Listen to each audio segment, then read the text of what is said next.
Hey everybody, Dr. Deuce here with top trainer Gordon Falcetti. I've got my Dr. Deuce Vintage body chiropractic t-shirt on. No, I don't have a brick and mortar, so I'm not gonna crack your neck today, but you know, look, it's the only clean stuff I had. We're talking about, Gordon wrote a really pointed article about a week ago, just a little piece about how his daily caffeine had skyrocketed. It became a problem, and even though he was alert and upbeat with clients all day, it did turn into a problem.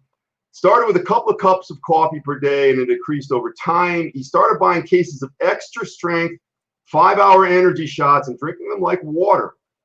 Each shot has 250 milligrams of caffeine. Many days I was having 6 or more.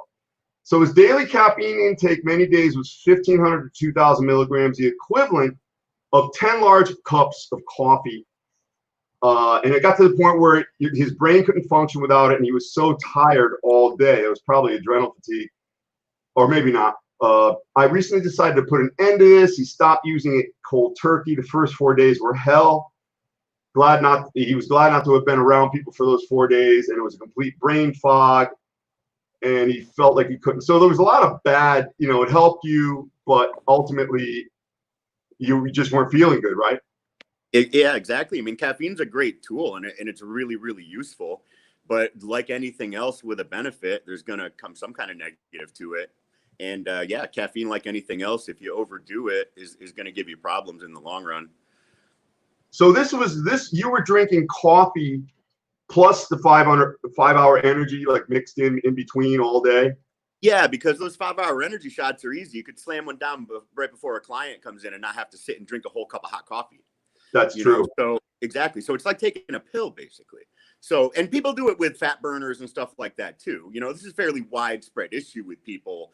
Energy supplements in general, you know, even caffeine pills, stuff like that. When you say fat burners, are you talking about like hydroxycut? Or are you talking about?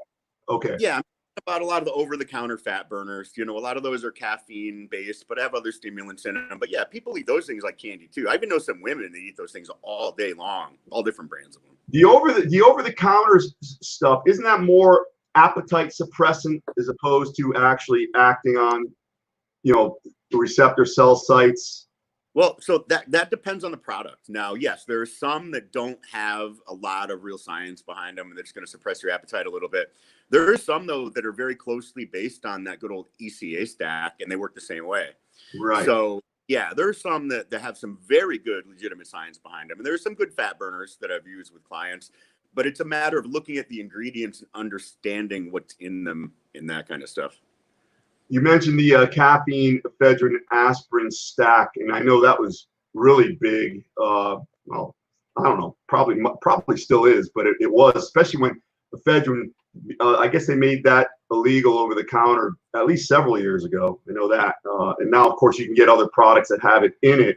But was caffeine the carrier mechanism, do you know, in that, as far as delivering no. the ephedrine? So yeah, so the way ECA works is first you have your ephedrine, which is the main stimulant, and that of course is going to ramp up your metabolism, bring up your body temperature, and just cause more calorie burning. Now, caffeine in a fat burner, now this is not as an energy supplement, but caffeine as a fat burner works a little bit differently. Caffeine is a fat mobilizer. So caffeine signals your body to dump fatty acids from your body fat into your bloodstream. Now, since they're dumped into your bloodstream, now they can be more readily burned by the raised metabolism due to the ephedrine. Okay. Right. Now, you have the aspirin in there because, you know, you're taking something that's raising your blood pressure up. The aspirin thins your blood out a little bit. But they also say that the aspirin lengthens the mechanism of action of the whole thing in your body a little bit. So now you have the ephedrine raising your metabolism, the caffeine dumping fat into your bloodstream, and the aspirin prolonging everything. Right. That's how I understood it. As far as attenuation goes in your body reaching its limit and no longer responding, is that directly or indirectly related to the amount you're taking or the length that you're taking? Both, absolutely. Yeah. You know, your body's going to get used to a given dosage of pretty much anything you take over time. And certain drugs, you know, build a tolerance faster than others. Now they say, for instance, like let's say caffeine doesn't have a real big tolerance that gets built to it. I think it does a little bit, but technically speaking, they say it doesn't. Now, ephedrine, on the other hand, you build a tolerance to fairly quickly. you know, similar to people that take amphetamines and stuff like that. So, you know, like for instance, when I was competing, you know, I'd start with a half a tablet of ephedrine in the morning. By the time you know it, you're taking a tablet 2 or 3 times a day, and then 2 tablets 2 or 3 times a day. And that's outrageous, but when you're in the middle of it and you're getting ready for a show, it's not really. No. You know, it's ironic. Matt Rossiter, my old student, very successful now. He asked, "Are you drinking coffee?" I go, "Yes." Gordon is quitting, and I'm still doing a cup of black. Probably just one though. I'm one of those people. If I drink it after 2 or 3, I won't be able to sleep at night. Yeah. Was that happening to you? Was your sleep disturbed, the whole cycle and all that? You know what? I didn't think it was at the time, but I go to bed a lot earlier now. So You would. yeah, I think it was a little bit. Yeah, I didn't really notice it then, but all of a sudden, for the first time ever, I'm in bed by like 10 o'clock now, and that never used to happen. So probably. Are you so you're drinking? What do you drink, like 1 cup a day now? Not 1 cup every other day, maybe something like that. Do you have clients? Some of your those who compete anyhow, as they get closer to peaking, do you have them do any type of caffeine or you know, fat mobilization products? Yeah, I mean, we use various fat burners, of course, you know, as we get ready for a bodybuilding show. We can't get the calorie deficit we're looking for just from diet alone. So, you know, we use cardio as a tool, but we also use fat burners as a tool to burn more calories and that sort of thing. But in terms of using it for energy and stuff like that, that's on the client. You know, I have some clients that drink a ton of coffee just to keep energy all day long while they're in prep, and I have others that don't really do a lot of it. That's a really, really individual thing. Yeah. Well, how about some of the other things we were going to talk about? For instance, we'll just go to the topmost. We were just talking off camera about DNP. Yeah. So DNP is dinitroprophanol or something like that. Yeah, and close enough. Yeah. So basically what that does, it's not really a fat burner in the sense like a stimulant or even the way caffeine works. So DNP actually stops your body from being able to produce ATP properly from the food you eat. So it forces your body to just rip through stored body fat because it's basically the only source of fuel that your body has. But along with that comes a huge increase in body temperature that basically, if you overdose on DNP, it basically cooks your organs. You know, people have a temperature well over 100 degrees when they overdose on it, and there's not really much they can do for you at that point. Wow. I've also seen some pretty messed up blood work from DNP in terms of liver values and stuff like that too. So that's a particular drug, although I've seen a lot of bodybuilding competitors that use it over the years. It's something I will never, ever recommend to anybody. And in 500 or more clients, I've never told a single person to even think about it. Scary. So yeah, it's very scary. I agree. And there's people that think it's completely safe. It's kind of crazy to me. But you know, there's differing opinions on everything, I suppose. What is that produced for anyhow? What is its actual usage? Yeah. So originally it was used as a component in TNT in mining operations. Really? Yeah. And what they found out, they noticed that the people that were working in the mines were working with this compound and they were all losing body fat like crazy. Okay. And so it actually turned into a diet drug back in, I think, like the 1930s or something like that for a little while. Yep. And so it was used for a little while, but apparently one of the main reasons it got pulled off the market was because it started giving people cataracts in their eyes. You're kidding. The DNP? Yep. Yep. What was the association? Did they know why? Or I don't know that, to be honest with you. That I'm not sure. That I didn't know. That's known as one of the side effects you got to watch out for with especially long-term DNP use. And obviously that's not a side effect you want to deal with. That's permanent, you know. Let me just read something here. Matt Rossiter, when I'm on the road traveling for work, I used to drink a lot of coffee, but add sugar and cream. Then I switched to Diet Coke, but now I drink cold black iced tea, which has more caffeine than Diet Coke. My thing on soda, I drink it. I haven't had any problem, you know. I drink Diet Soda too. I tell clients they can drink Diet Soda during prep if they want to. Some people, like everything else, some people are against it, but you know, everything in moderation. I would rather have a little bit of artificial sweetener and some caffeine than like 10 tablespoons of sugar. Yeah, they say you can get an insulin response because of the sweetness of it. But I say this, you know, as long as you're not drinking so much that you're not drinking any water, make sure you get your water in. Exactly. You know? So Matt, you're okay, Matt. I know you're going to do what you're going to do anyhow, no matter what I tell you. So, yeah. So I mean, I drink when I'm getting ready for shows and stuff like that. I drink 2 or 3 Diet Cokes a day on top of my gallon or so of water. You're completely fine.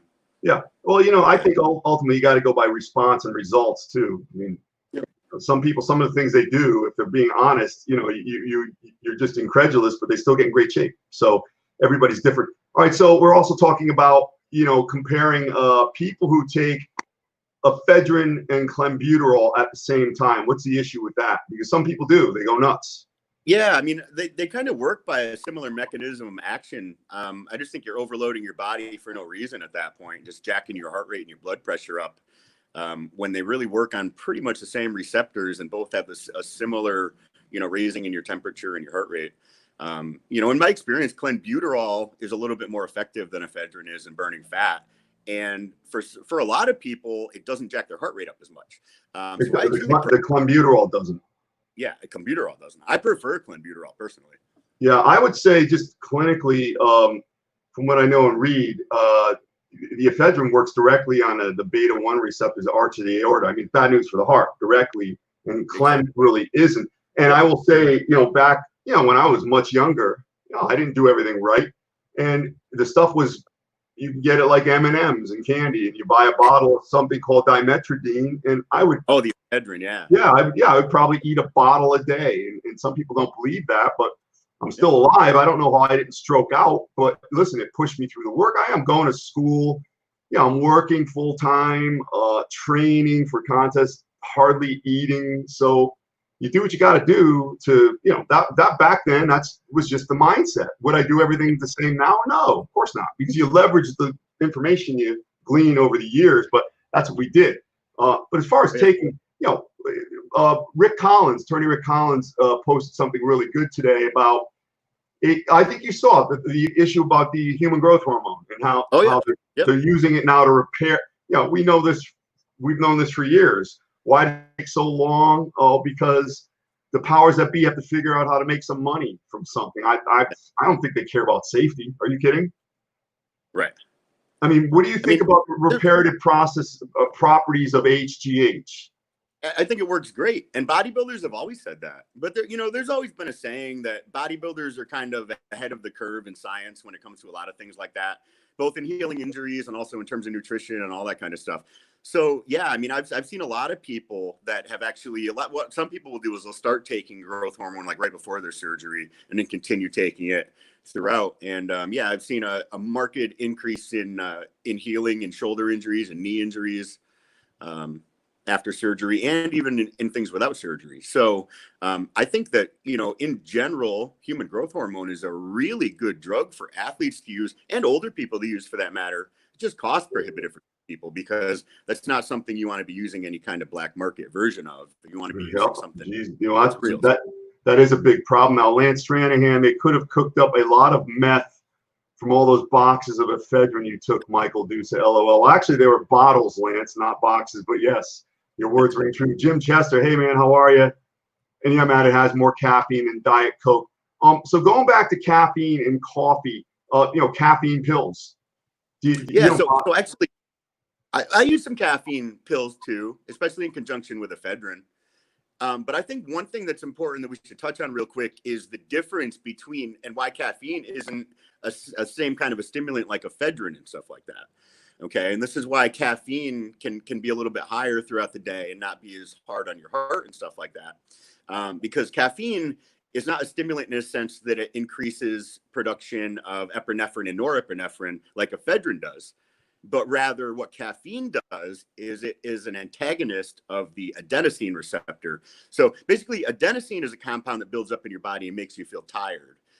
Caffeine blocks that receptor, so the adenosine can't bind there. So caffeine is actually technically a wakefulness promoter. Okay.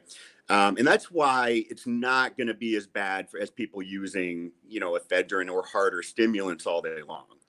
Rather than jacking your heart rate up and raising your metabolism, it just makes you feel more awake. But what ends up happening? I'm sorry, go ahead. No, go ahead. So what those, you have caffeine in your body all day long, and that whole time the caffeine is in your body, you have adenosine building up. Okay, and then all of a sudden, when there's no more caffeine in your body, all that adenosine hits the receptors, and that's when you crash and feel like total crap at the end of the day. We were also, you and I were talking beforehand how, you know, the other stimulants like ephedrine, they affect the adrenal glands, and you get adrenal fatigue, and then, you know, the involvement of the hypothalamus and the pituitary gland. But that entire circuit is not affected by caffeine, what you're saying. You know, it probably is a little bit. I don't know exactly. And there, you know, some people say that caffeine works a little bit on the serotonin system too, but it doesn't work on any of that stuff nearly to the same degree as true stimulants do. So you know, you're definitely going to be more at risk for adrenal fatigue if you're abusing harder stimulants like ephedrine and that sort of thing for long periods of time than you are from just caffeine. I'll be honest. Listen, I get my blood panels done every quarter, as expensive as it is, because insurance, forget about that. But, you know, my panels are all good. I wish I had taken them back when I was in my 20s and doing this stuff, because I could only imagine. But thankfully, the body corrected itself. I don't think I did any damage long lasting. Lance says he gave his girlfriend some MK677GH secretagogue after her foot broke, and I think it helped her heal faster. Lance, what did she break? She broke some bones or toes, or what was it? And how long did it take her to heal as far as faster compared to what? Have you heard anything about that? Is that over the counter, by the way? Do you know that, Gordon? It is. Yeah, it is now. So for a long time, it was sold as one of what they call research chemicals that people would buy from kind of gray market sites. But now it's actually sold over the counter by supplement companies in an oral version. It is. So yeah. Speaking of over the counter, I had Will Brink on the other night, and the whole thrust was over the counter testosterone and HGH boosters. And as far, you know, as basic as we were, he said generally they're worthless for the most part. The new ones, unless they're actual pro hormones, those aren't worthless. They're just dangerous. But are they still putting those out? I thought those were illegal. The problem is, so they make certain ones illegal, and then what the company does is they go change around one or two little molecules in the compound. They figure out a way to their version of it. Yeah. So you know, technically speaking, the Analog Act should be covering all those, and they should all be illegal, but they don't catch them all. You know, they like to say that's a matter of the bad scientists staying one step ahead of the good scientists, but who's to say what's good or bad? You know? Yeah, exactly. My problem with the pro hormones is that, you know, in tweaking these molecules to make them legal, they're making them really hard on your liver and stuff like that. So although they may work well for building or putting on quick mass, they typically come with a lot of side effects. And if people are going to use anabolics, they're much better off using things like testosterone that are tried and true. They've been used for, what are we going on, like 80 years in are you you know, so are you speaking of portal of entry, meaning, you know, the 2-pass deal in the liver when you're taking something oral versus an intramuscular injection? Is that why you're saying that? Yeah.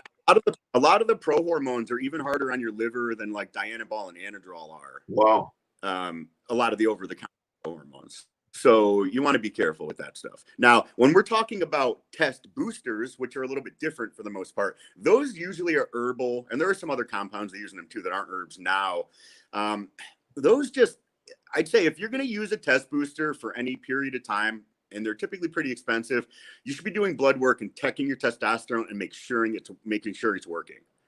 If you're not checking your blood work and seeing where your testosterone's at, I don't see any reason to spend lots of money on test boosters because you're probably not getting anything out of it. Well, I was in Walgreens, as I am relatively often, and I was looking at, they have some products in there, and they're expensive. You know, they have them behind the glass with you have to unlock it, and I don't know if they do that just to make it seem like it's more valuable or something, but you know, $200-300 for this stuff. And just like you said, I'm not saying yes or no, but if you're not metering its effect as far as, you know, pre and post, then you just don't know, do you? And it could be placebo. Yeah. And really, that's the way with anything that we take. You should be monitoring that stuff and knowing both what it's doing to your body and if it's actually working on your body. Always. Let's see. We've got more comments here. The doctor told her Maggie's foot never healed properly, and it did. Also gave her some Ostarine. That and the MK really helped. She broke the 5th metatarsal. Jim Chester, I believe ephedrine, caffeine, aspirin stack with high intensity cardio was the impetus for the persistent atrial fibrillation leading to open heart surgery for him, Jim. That was what I was doing for years, and all of a sudden I was hospitalized with AFib. I'm glad you're doing better now, Jim. And Matt Rossiter, back in the day, androstenedione and norandrostenedione plus ephedrine got me ripped, and before comps, I would take an OTC diuretic plus laxatives. The good old days, haha. I know people that still do all of that. Is that like dandelion, Matt? Does any of that resonate with you? What's that? You're breaking up on me. I can't really hear you. Oh, sorry. No, you're back. Okay. I was going to say androstenedione, that's a different compound altogether. That converts to testosterone. So that was actually an awesome drug. I used a lot of that stuff when I was in college. Yeah, that was a great compound that they sold over the counter. Are you talking like a Gaspari M1T? Is that similar? Yeah, they used to just call it Andro. That was even before M1T, way before M1T. Was it? They had Andro, and then which was androstenedione, and then they had the norandrostenedione, which they said converted to nandrolone. So basically, you took two of them together. You had like a test deca combination. It was oral, but I used them when I was in college, and I was natural at the time, but I thought I was still natural. Looking back on it, I wasn't really. But, well, listen, yeah, when I came back, I came back from an injury. Last time I competed, I was 40 years old, and Gaspari was sending me stuff. He wanted to use me in an ad, and I just couldn't get big enough, which is my deal. And he even told me, I wish you were bigger. I go, I guess that means I'm not going in the ad. But I was using his, M1T, and boy, let me tell you this. Even though it was over the counter, and I did compete, and I did okay, I wasn't natural. No, even though you could pass the drug test because you're interpreting that as an over the counter substance. Yep. I don't feel bad about it. I didn't do any damage, but who knows? I mean, people are saying, listen, one day ephedrine is legal, and then the next day it's illegal. Yet the substance itself, fundamentally, nothing changed. It was just someone's opinion of it, right? That changed from day to day. I have a little bit of a problem with that. Yep. Lance said, I think the biggest problem that happened with ephedrine. Oh, I'm again. Breaking up just a bit. We'll get you back. There you are. You were saying the biggest problem with.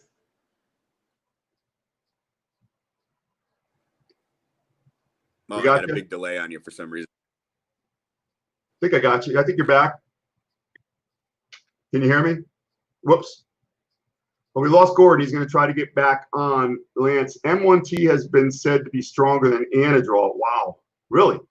Like I said, I use that. Yeah, damn that Mark McGuire. Remember all that stuff, 2003? Yeah, that's right here, Matt. That I think you were with me when I don't know if you were still with me when all that was going on. If you were still no, you were no longer a student. You were gone. Let's see, Gordon. There you are. Can you hear me? There we are. Sorry about that. Okay. What were you saying, though? You were just making a point about something. That was good. Yeah. What was that point? I don't remember now. Well, no, I'll just go back. We got some good stuff here. Lance was saying M1T way stronger than androstenedione. In fact, M1T was said to be stronger than Anadrol. Yep. Stronger than testosterone, stronger than Anadrol. Yep. Yeah, they say it's more anabolic than just about anything. And the same virulence to the liver? I mean, even worse? I don't know offhand. No. I'm not gonna. No, you don't want to. Yeah. Conjecture. Yeah. And people are mentioning those steroid trials in 2003. Damn that Mark McGuire and all that. My thoughts, and it's come to the forefront as truth. Back in the day, McGuire was putting bottles of Andro in his locker, so the reporters would see it, and they kind of be. But on the side, he was doing the real stuff. And listen, just he didn't do anything wrong. He just got caught. Yeah, right. Well, you look at everybody. You're a bicyclist originally, and Lance Armstrong, he got caught doing whatever. All those guys. And listen, I'm not taking anything away from them, because when you think about it, everybody's doing EPO. You can almost say everybody's natural. Everybody is. That's just what the level they're operating at, and then what takes over your hard work and your genetics and all that, right? just like bodybuilding, everyone's using the same drugs. Same with cycling. You know, they all have access to the same things. They're all using the same things. So at the end of the day, the playing field is still level. It's just allowing everybody to operate on this crazy high level that's super impressive, but every high level. So it still comes down to training and everything in the end. You know, and Lance Armstrong wasn't doing anything differently than the whole rest of the peloton was. He Right. just got singled out. Would you, hey, Gordon, bodybuilding, okay? And you've been in, even though you're a lot, did you just turn 40? Gordon? Didn't you just hit your 40? About a week ago. Yeah. Yeah, happy birthday, man. But you've been in bodybuilding a long time, like not as long as me, but a long time. And so you probably have developed a general feel. And the question is, would you say bodybuilding is a natural thing to do, just in and of itself? You know, when you talk about the word natural. I completely lost what you just said. You're cutting up on me here, Mike. All right, well, we're gonna go we'll go a half hour, 4 more minutes. Let's just get this point in. Would you say bodybuilding is a natural endeavor? Drugs or no drugs, doesn't matter. Just the act of bodybuilding itself, all the things, you know, the diet. Yeah, there's absolutely nothing normal about pushing your body to grow unnatural amounts of muscle mass and going down to abnormally low levels of body fat. No, I don't think there's anything natural about bodybuilding, no matter how you do it. And even guys that are taking loads of creatine and stuff like that, you can't get that much creatine by eating red meat. So even that's not natural as far as I'm concerned. Right. So what's natural, you know? Yeah, I have a problem with that. I get, you know, when people mention that they're natural, you know, comparison's a thief of joy. What are you really saying? You're saying you're better, you're not as good. This is why you're like this. You know, to me, it's a non-starter. Matt Rosser, did the original Ultimate Orange really have Diana Ball? Well, it had something. I don't think anybody really knows the truth to that, but that stuff was awesome. That's for sure. Yeah, I had Rayhan Jalali on. Rayhan Jalali was on the other night. He was with Bill Phillips. He was around, what's his name, Dan Duchesne, when he developed that. And he definitely said there was something going on, but it really had some pop. And like many, he wishes it was still around. But of course, anything that's really effective and the government has curiosity about it, they're going to try to get it out of society, unfortunately. So anything in summation, Gordon, we're gonna cut it because our tech is my tech. It's probably on my end. So what do you say about caffeine? Going back to our original premise, how should people approach it? Not drink it at all, get to the point where you're at, or just go nuts with it? Yeah. So yeah, I said, no, I think that caffeine is on the earth for a reason. You know, there are plants that have caffeine in them for a reason. I think it's a valuable tool, and it can help with energy and it can help with focus. But just like anything else, it's one of those things you don't want to overdo. Now, I think for the average person, 3 or 4 cups of coffee a day is going to be okay most days. But I think what people should do is take a break from it here and there. So don't do that 7 days a week, try to take the weekends off or something like that to keep a crazy tolerance from building up. And for the people out there that do have a crazy problem with it, like I did, they're using thousands of milligrams a day, I encourage you to take and totally detox from it and just let yourself feel like crap for a week. And you will. It's hard to do. You'll be in a brain fog and you'll have a headache and stuff like that.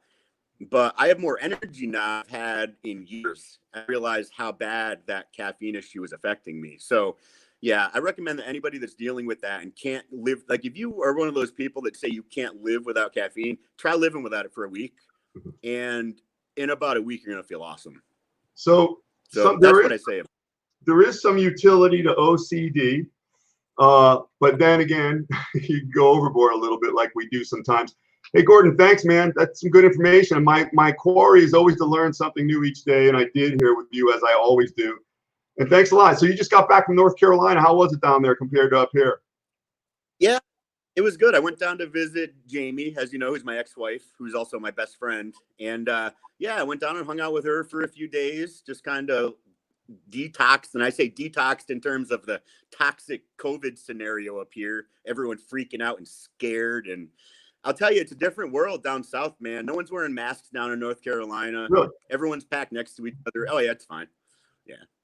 So Just it was your nice last word, your last two words right there. It's fine. I will end with this. It's fine. All will be well. And some people think that's rose-colored glasses. I'm like, well, listen, if you don't think that all is going to be well, why are you bothering?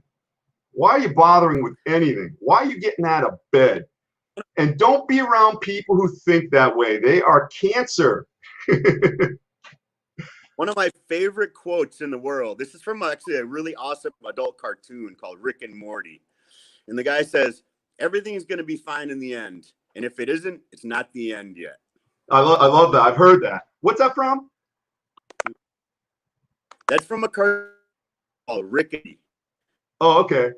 It's kind of an adult cartoon late at night.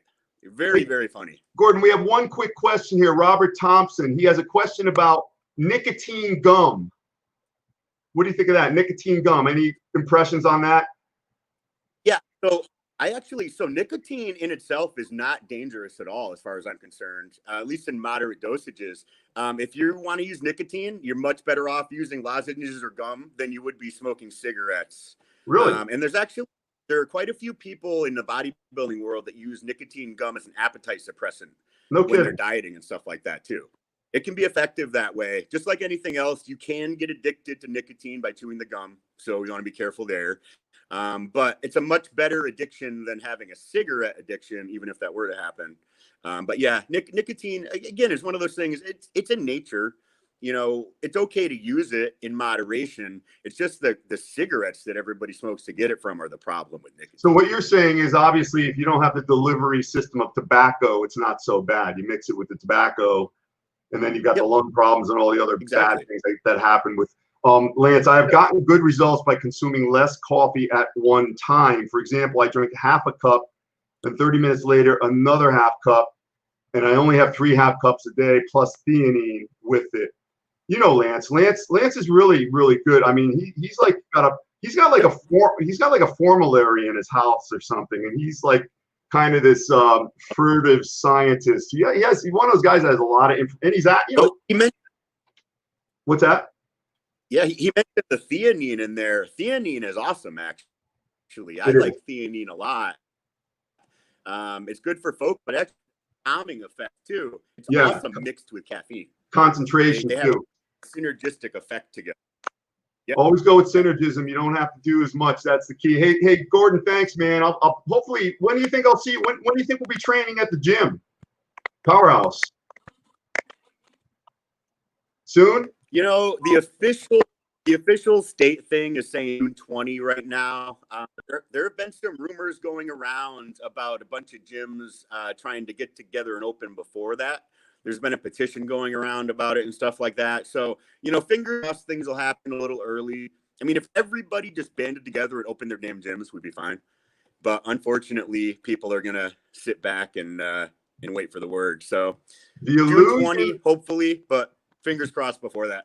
It's the illusion of the few people in control that know what's so much better for us than we do. And I'll end with that. That's an illusion. Kind of like, you know, me and clothes, an illusion, right. And you hope they come off and the guy looks really big. That doesn't always work out that way. Hey, Gordon, thanks. You're a good friend and a good resource. We'll talk to you again soon, man. Yeah, my pleasure, Mike. It was great to be here, man. Let's do it again. All right. Thanks, everybody, for your input. We'll see you again tonight with Dan Solomon, promoter of the Olympia and producer of the movie Bigger. Thank you. Good night. Goodbye. Good day.